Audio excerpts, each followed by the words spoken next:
gals, and non-binary pals, it's DMG, and welcome back to Blitz.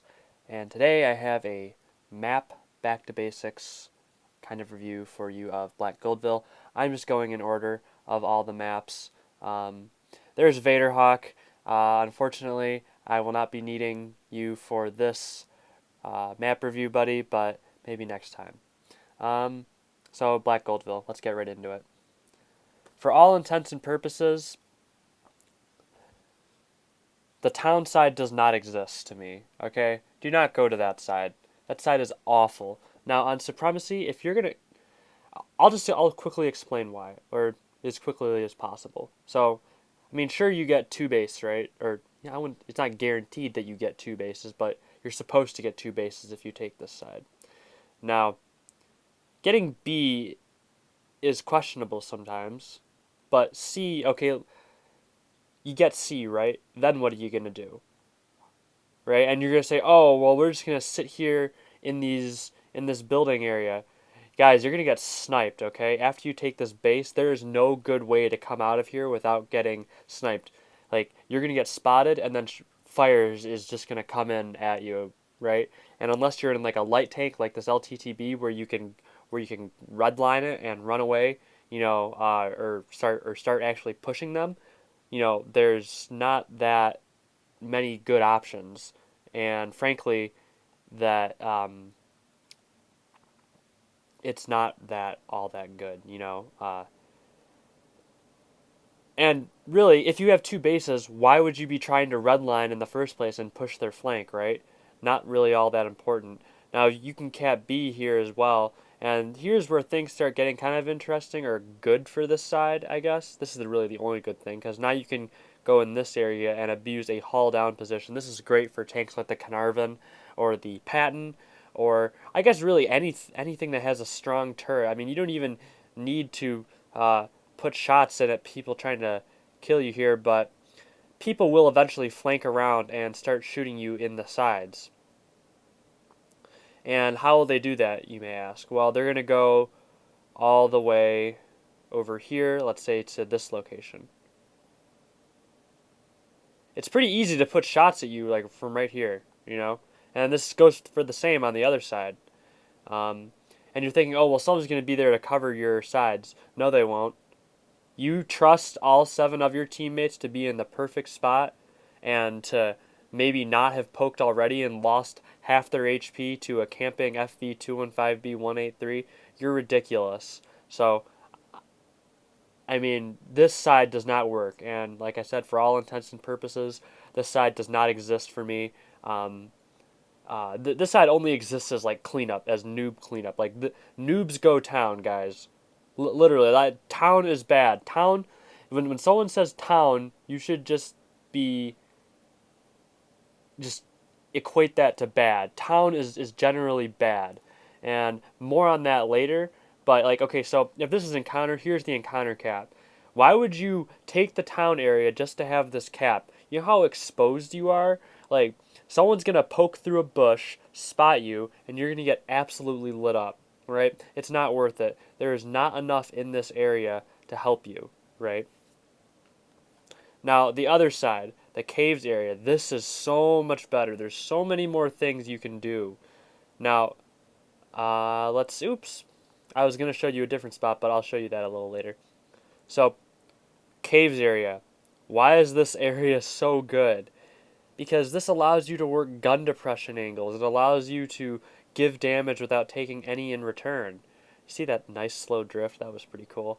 But like, there's this bush right here which you can spot enemies crossing. There's this bush right here which actually someone really caught me by surprise with a few months ago and put like a T-49 right here and just blasted me one as I was trying to cross. I've never seen that before, but this bush can be quite useful, although it is risky, and if you get spotted, you're going to get absolutely deleted.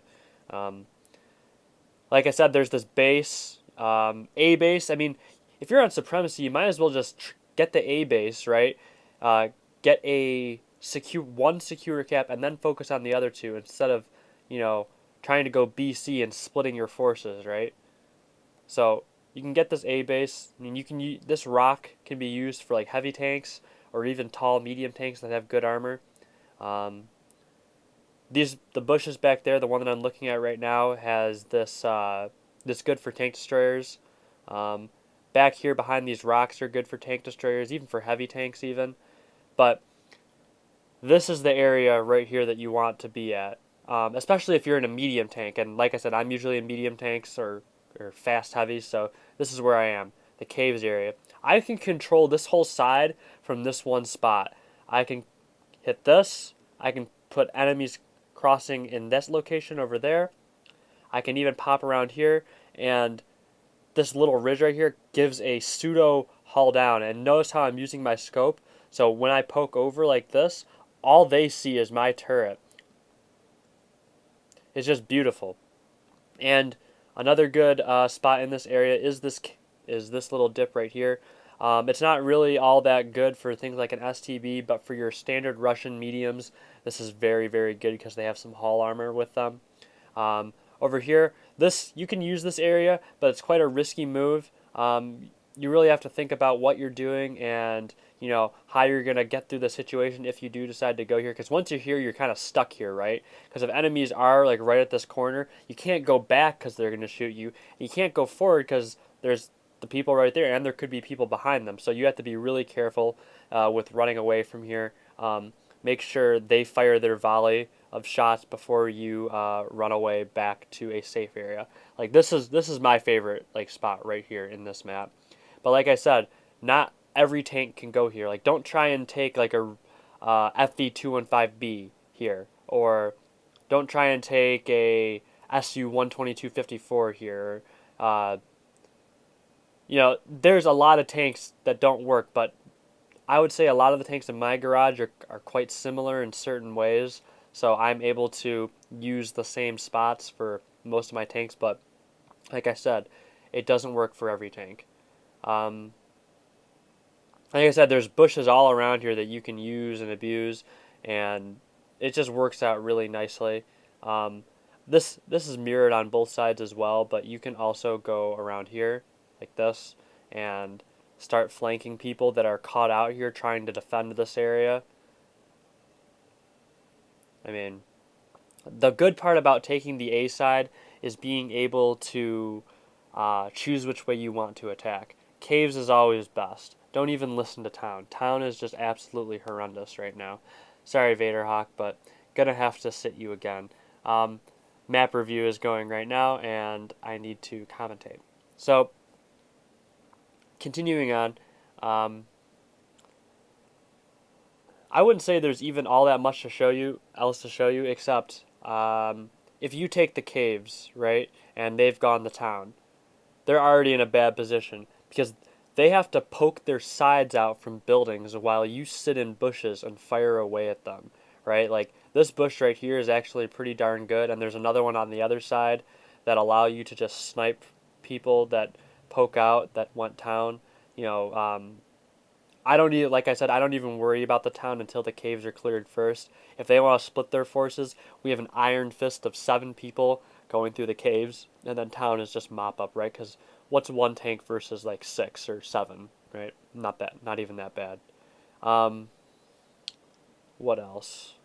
Oh yeah, so something you can do in your heavy tanks is that after you go caves and clear that out, or if you know that they're just gonna go to the town and you read the map right, you can go to this location right here. This is a haul down location for most heavy tanks. It's really good for things like the IS-7. It works with M103, E5. It works better with those tanks actually because they have some more gun depression and can much more easily get shots into these lanes right here. And there's a lane right there, and there's a lane right there. So, and people will usually be poking around those areas, right? And then once you trap them behind those buildings, where are they going to go, guys? They're not going anywhere. They're not hurting anything, which then means you're allowed to go and take B, or just after you take B, push up through, literally just bull rush through the middle and kill isolated tanks. You can even also try. I just want to let you know that spot I showed you for the heavy tanks is on both sides, or is symmetrical. if you want to start pushing heavy tanks, I mean, gun depression tanks would probably be your best choice. Like I said, E5, M103 kind of thing. T32 would also be really good because it has that nice strong hull. But you'd be poking here, right? And what are these guys gonna do? Like, there's just too many angles that you can get shot at in the town for you to be able to defend it effectively. Not to mention, you have to spread out your forces so much, and isolated tanks means dead tanks, right? Especially heavy tanks, because heavy lineups will go to the town, right? Not to mention that they're gonna have some people back here still, and then they're gonna have some people at B. This creates a disconnect. See this big road? This is like this enormous swath that is just cut through. It's like the dividing line between some forces at B and some forces at C, which means that you can easily push their weak link, whatever that is, right? And it's quite easy just to get to a position like this bush right here, and then spot the tanks at B and shoot them. Or what I sometimes do, I go all the way up here, right? Like this. And people usually won't even see you, right? Because you'll have some teammates kind of around B, like up above it, and there'll be some tanks in B, right? And you'll just be able to put in shots like this, and there's this really small ridge, and you'll be able to do that, right? Like I said, don't try that on a heavy tank because it's not really going to work. But could work in some tank destroyers. Light tanks, it'll work. But then again, light tanks have puny alpha, and by that time, it's, not really that important.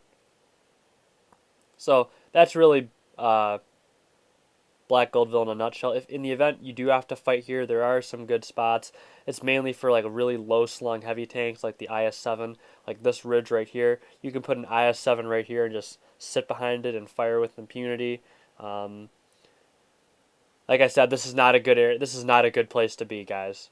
Like, I can get shot from anywhere out there. I can get shots from out there. If I try to run away and go around here, I get absolutely lit up by anyone over there. I mean, you can try and side scrape, but then you're just starting to open yourself up to both angles from here and there. There's nothing good you can do in this area, right? This is just a death trap. So stay out of this and just save it for cleanup.